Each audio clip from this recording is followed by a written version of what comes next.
Breaking news today. Please subscribe and then check notification box to get all breaking news alerts.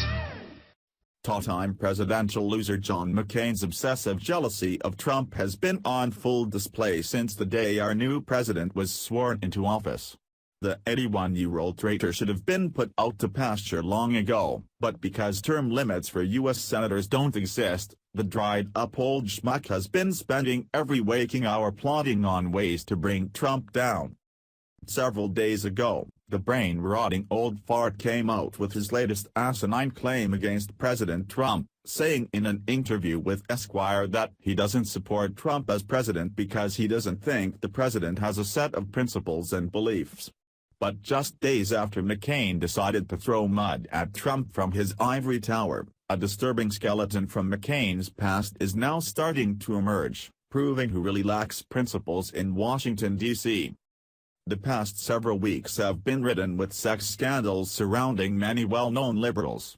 We learned that Al Franken and Harvey Weinstein have sexually abused women for decades, and over the past 24 hours, Matt Lauer of The Today Show was fired from the network, as disgusting details surfaced about how he'd routinely turn his office into a sex lair, and had a secret button under his desk installed so he could lock the doors from the inside. Now it appears as though John McCain is the latest creep to join these sexual perverts, at the same time that McCain hypocritically calls for Roy Moore to exit Alabama's U.S. Senate race. When it comes to John McCain's decisions, we've learned from his past antics that he's always out for himself and he has little regard for his own political party, his family, or his constituents. Now it's being revealed how McCain allegedly cheated on his wife of 37 years, after having an improper relationship with lobbyist Vicky Eisman.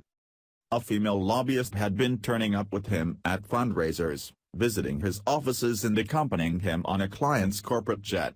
Convinced the relationship had become romantic, some of his top advisors intervened to protect the candidate from himself, instructing staff members to block the woman's access, privately warning her away and repeatedly confronting him, several people involved in the campaign said on the condition of anonymity. But this is just the beginning of John McCain's disgusting sexual escapades, as you will soon see. You're probably familiar with McCain's POW story, where in October of 1967, he was shot down and captured by the North Vietnamese and kept as a prisoner of war until 1973. McCain would use his POW story and veteran status to rise to political prominence, where his image as a Vietnam War hero would go on to propel him to be elected as a United States Senator. But the real story is about John McCain's first wife Carol, who toiled and waited for 6 years in torment, not knowing if her husband would ever return home.